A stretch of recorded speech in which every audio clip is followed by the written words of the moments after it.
JELET 2026 online application start হয়ে গেছে। West Bengal joint entrance examinations board এবছর জিলেট 2026 নোটিফিকেশান জারি করে দিয়েছে, এক্সাম ডেট অ্যানাউন্স করে দিয়েছে এবং অনলাইন ফর্ম ফিল আপ শুরু হয়ে গেছে। তো যারা ডিপ্লোমা কোর্স করেছো বা করছো, ল্যাটারাল এন্ট্রিতে বিটেক কোর্সে অ্যাডমিশান নিতে চাইছো বা ফার্মেসিতে অ্যাডমিশান নিতে চাইছো, অর্থাৎ ইঞ্জিনিয়ারিং, টেকনোলজি বা ফার্মেসি এর জন্য স্টুডেন্টরা যারা হায়ার স্টাডিজের কথা ভাবছো, তাদের জন্য common entrance test for lateral entry to UG courses in engineering, technology আর ফার্মেসি, সেটাই হচ্ছে জিলেট। তো আজকের ভিডিওতে থাকলো এই এক্সামের সমস্ত ডিটেলস, এর অ্যাপ্লিকেশন প্রসেস কতদিন চলবে, এর এক্সাম কবে হবে, সিলেবাস কি থাকছে, অ্যাপ্লিকেশন ফিস কত, কিভাবে তোমরা প্রিপারেশান নেবে, কত স্কোর করলে বা কত র্যাঙ্ক করলে তোমরা অ্যাডমিশান নিতে পারবে এবং কোন কোন কলেজে তোমরা অ্যাডমিশান নিতে পারবে, টপ কলেজের লিস্ট, এবং তোমরা কি জিলেটের থ্রু থেকে কোনো প্রাইভেট কলেজ বা প্রাইভেট ইউনিভার্সিটিতে অ্যাডমিশান নিতে পারবে, সেই ডিটেলসও থাকবে আজকের ভিডিওতে। এবং সেখানে আমি কোশ্চেন প্যাটার্ন নিয়ে আলোচনা করব এবং টাইম ম্যানেজমেন্ট নিয়ে। তো আজকের ভিডিওটা তোমরা স্কিপ না করে সম্পূর্ণ ভিডিওটি দেখতে থাকো। ভিডিওটি খুবই হেল্পফুল হতে চলেছে।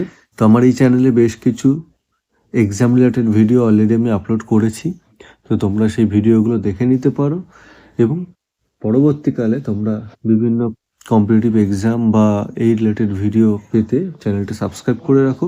তাহলে আমি যখনই পরবর্তীকালে কোনো এক্সাম রিলেটেড ভিডিও নিয়ে আসবো, তার আপডেট তোমরা পেয়ে যাবে। এবং পারলে ভিডিও শেষে একটি লাইক করে দিও এবং কোনো কোয়ারি থাকলে তোমরা কমেন্ট করে জানাতে পারো। তো যেটা বললাম যে common entrance test for lateral entry students, যেটা ইঞ্জিনিয়ারিং, টেকনোলজি বা ফার্মেসির জন্য হয়ে থাকে জিলেট এক্সাম, যেটা West Bengal joint entrance examinations board দ্বারা কন্ডাক্ট করা হয়।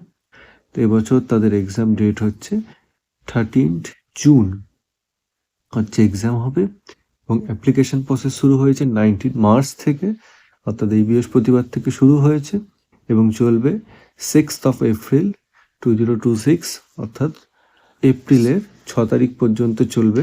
এবং তারপরে তোমাদের 2 দিন টাইম দেবে, 8 আর 9 তারিখ, যেখানে তোমরা কারেকশন করতে পারবে। এবং ফাইনালি অ্যাডমিট কার্ড যেটা পরীক্ষার আগে ইস্যু হয়, সেটা হচ্ছে 5 জুন থেকে তোমরা ওই পরীক্ষার আগে পর্যন্ত তোমরা ডাউনলোড করতে পারবে এবং পরীক্ষা হচ্ছে 13 জুন, যেটা স্যাটারডে পড়েছে। এবং রেজাল্ট কবে পাবলিকেশন হবে সে এক্সাক্ট ডেট এখনও জানা হয়নি। তো মোটামুটি এক্সামের 1 মাস মতো টাইম লাগে রেজাল্ট পাবলিকেশনে। তো অ্যাপ্লিকেশন ফি থাকছে মেল জেনারেল ক্যাটাগরি স্টুডেন্টের জন্য 500 টাকা, আর সেটা যদি কোনো কোটা থাকে তাহলে 100 টাকা করে কম থাকছে 300 টাকা, আর ফিমেল ক্যান্ডিডেট হলে সেখানে আরও 100 টাকা করে কনসেশন থাকছে। অর্থাৎ জেনারেল ক্যাটাগরি হলে 400, আর কোনো কোটা থাকলে SC ST OBC হলে 300 টাকা লাগছে। আচ্ছা, এবার আমি আসছি এক্সাম প্যাটার্নে। এখানে টোটাল 2টো পেপার এক্সাম হয়ে থাকে, অর্থাৎ পেপার 1 অ্যাপ্লিকেবল হচ্ছে টেকনোলজির জন্য, বা যারা এখন ডিপ্লোমা করেছো, মানে ডিপ্লোমা কোর্স করে তোমরা কোনো টেকনোলজিতেই ডিপ্লোমা করেছো, মানে ডিপ্লোমা CSC হতে পারে, ডিপ্লোমা সিভিল, মেকানিক্যাল, ইলেকট্রিক্যাল হতে পারে। তো তোমাদের জন্য হচ্ছে তোমরা যখন বিটেক করতে যাবে সেম কোর্সে, তার জন্য হচ্ছে তোমাদের এই টেকনোলজি পেপার, মানে পেপার 1টা তোমাদের এক্সাম দিতে হবে। সেই পেপার 1-এ তোমাদের টোটাল 100টা কোশ্চেন থাকবে ও টোটাল 2 ঘন্টার টাইম এবং টোটাল মার্কস থাকবে 120। এবং যেখানে 2টো ক্যাটাগরিতে কোশ্চেন থাকবে, ক্যাটাগরি 1 আর ক্যাটাগরি 2। ক্যাটাগরি 1 থেকে তোমাদের থাকবে 80টা কোশ্চেন আর ক্যাটাগরি 2 থেকে থাকবে 20টা কোশ্চেন। এবং এই ক্যাটাগরি 1-এর মধ্যে এবং তোমাদের থাকছে ম্যাথামেটিক্স থেকে কোশ্চেন, ফিজিক্স থেকে কোশ্চেন, কেমিস্ট্রি থেকে question, fundamentals of electrical and electronics engineering. তো এই 4টে টপিক থেকে কোশ্চেন থাকছে এবং ক্যাটাগরি 2 থেকে থাকছে ম্যাথামেটিক্স, ফিজিক্স, কেমিস্ট্রি, যেখানে ওয়েটেজ বেশি থাকছে ম্যাথামেটিক্স আর ফিজিক্সে। ম্যাথামেটিক্স থেকে টোটাল থাকছে 40টা কোশ্চেন, ফিজিক্স থেকে থাকছে 30টা কোশ্চেন, কেমিস্ট্রি থেকে 20টা, আর ইলেকট্রিক্যাল আর ইলেকট্রনিক্স ইঞ্জিনিয়ারিং থেকে তোমাদের 10টা কোশ্চেন থাকছে। প্রত্যেকটা MCQ কোশ্চেন হবে। OMR শিটে তোমাদের যদি তোমরা ভুল করো তাহলে কিন্তু নেগেটিভ মার্কিং আছে, যেটা হচ্ছে ক্যাটাগরি 1-এর জন্য অ্যাপ্লিকেবল, যেটা হচ্ছে 25%, মানে -1/4 করে কিন্তু নেগেটিভ হয়ে যাবে। ক্যাটাগরি 2 যেটা 2 মার্কের কোশ্চেন, সেখানে কোনো নেগেটিভ মার্কিং থাকছে না, যেখানে কিন্তু 1-এর বেশি অপশানস কারেক্ট হতে পারে। আর পেপার 2টা শুধু ফার্মেসির জন্য অ্যাপ্লিকেবল, যেখানে 100টা কোশ্চেন থাকবে, 100 নম্বর সবই কিন্তু এমসিকিউ কোশ্চেন থাকবে। আচ্ছা, এলিজিবিলিটি ক্রাইটেরিয়া হচ্ছে ইন্ডিয়ান সিটিজেন হতে হবে, আর কোনো আপার এজ লিমিট নেই। ডিপ্লোমা যারা করে মানে যারা ইঞ্জিনিয়ারিং বা টেকনোলজিতে ভর্তি হতে চাইছো তাদের জন্য কোনো আপার এজ লিমিট থাকছে না। আর যারা এখানে কিন্তু বিএসসি কোর্স করো তোমরা কিন্তু বিটেকে যেতে পারছো, এবং তার জন্য একটা আপার লিমিট রয়েছে, সেটা এজ লিমিট, সেটা হচ্ছে 27। আর যারা diploma holders in marine engineering সেখানে আপার এজ লিমিট রয়েছে 25। বাকিদের কিন্তু খুব একটা সেভাবে এজ লিমিট নেই, এবং ফার্মেসিদের ক্ষেত্রে কোনো এজ লিমিট নেই। এবং মার্কসের দিক থেকে তোমাদের 45% মতো মার্কস থাকতে হবে, এবং তোমরা যদি বিএসসি করে আসো তাহলে তোমাদের ম্যাথামেটিক্স সাবজেক্ট কিন্তু থাকতে হবে ক্লাস 12 স্ট্যান্ডার্ডে।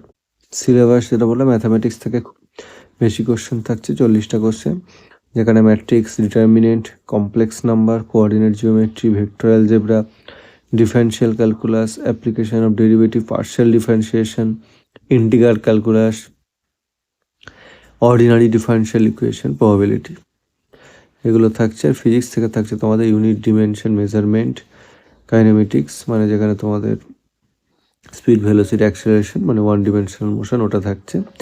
লজ অফ মোশন থাকছে, যেখানে তোমাদের নিউটনস ল, সার্কুলার মোশন, এই সবই কিন্তু থাকছে এখানে। নেক্সট হচ্ছে ওয়ার্ক ফর এনার্জি থাকছে, তোমাদের গ্র্যাভিটেশন থাকছে, elasticity, surface tension, fluid mechanics আর হাইড্রোস্ট্যাটিক্স, এখানে তোমাদের ভিসকোসিটিও থাকছে, thermal expansion of solid, transmission of heat, thermodynamics, reflection of light, refraction of light, lens, আর ফটো ইলেকট্রিসিটি। কেমিস্ট্রি থেকেও তোমাদের থাকবে 20টা কোশ্চেন, আর থাকবে fundamental of electrical electronics engineering, যেখানে তোমাদের ট্রান্সফর্মার থাকছে, ইলেকট্রিক্যাল মেশিনস থাকছে, ডিসি সোর্সের সার্কিট থাকছে, যেখানে তোমাদের ওই থেভেনিন নর্টনস থিওরেমগুলো করতে হবে, Kirchhoff's law, AC sources and circuits, basic semiconductor device থাকছে এখানে, তারপরে অ্যানালগ সার্কিট থাকছে, অপ্যাম্প থাকছে, তোমাদের মসফেট থাকছে, ডিজিটাল ইলেকট্রনিক্স থাকছে। এবং ফার্মেসিদের জন্য ফার্মেসি কাউন্সিলের তরফ থেকে যে ডিপ্লোমা কোর্সে যা সিলেবাস ছিল সেম সিলেবাসই থাকবে। এক্সাম তোমাদের অল ওভার ওয়েস্ট বেঙ্গলই হবে, তোমরা তোমাদের সেই মতো চুজ করতে হবে যখন তোমরা অ্যাপ্লিকেশন করবে। আচ্ছা, এবার আমি আসছি র্যাঙ্ক পাস কাট অফের ক্ষেত্রে। তো তোমাদের গভর্নমেন্ট কলেজে পেতে গেলে যদি 1000-এর মধ্যে র্যাঙ্ক থাকে তাহলে পাওয়ার চান্সেস অনেক বেশি, এবং তার জন্য স্কোর লাগবে 70 থেকে 75, জেনারেল ক্যাটাগরির জন্য বলছি। আর তোমরা যদি অ্যাবাভ 80 স্কোর করতে পারো তাহলে কিন্তু র্যাঙ্ক 300-এর মধ্যে চলে আসবে। এটা মাথায় রাখতে হবে যে যাদবপুর ইউনিভার্সিটি এরা কিন্তু টপ 100-এর মধ্যে র্যাঙ্ক হলে তবে কিন্তু এলিজেবল, মানে তবে তুমি কিন্তু অ্যাডমিশন নিতে পারবে। তো টপ কলেজেস আমি লিস্ট দেখাচ্ছি। যাদবপুর ইউনিভার্সিটি তো থাকছেই টপ কলেজের লিস্টের মধ্যে, এগুলো কিন্তু গভর্নমেন্ট কলেজের কথা বলছি। তারপরে থাকছে তোমাদের government college of engineering and ceramic technology, government college of engineering and leather technology, Kalyani government engineering college, Jalpaiguri government engineering college, Cooch Behar government engineering college, Ramakrishna mission Shilpa Mandir, Ali university. আর ফার্মেসি কলেজের মধ্যে government college of pharmacy Kolkata, institute of pharmacy Jalpaiguri, institute of pharmacy Kalyani. Private কলেজের কথা যদি আমি আসি তাহলে তোমাদের থাকছে Techno Main Salt Lake college, heritage institute of technology, IM, Netaji Subhash engineering college, BP Poddar, Narula institute of technology, Haldia institute of technology, Asansol engineering college, academy of technology, Bengal institute of technology, future institute of engineering and management, saint Thomas college of engineering technology, Camellia institute of technology মধ্যমগ্রামে, JIS college Kalyani. তাহলে এগুলো কিন্তু top কলেজের মধ্যে পড়ছে, এবং কিছু private ইউনিভার্সিটিও রয়েছে, টেকনোলজি ইউনিভার্সিটি।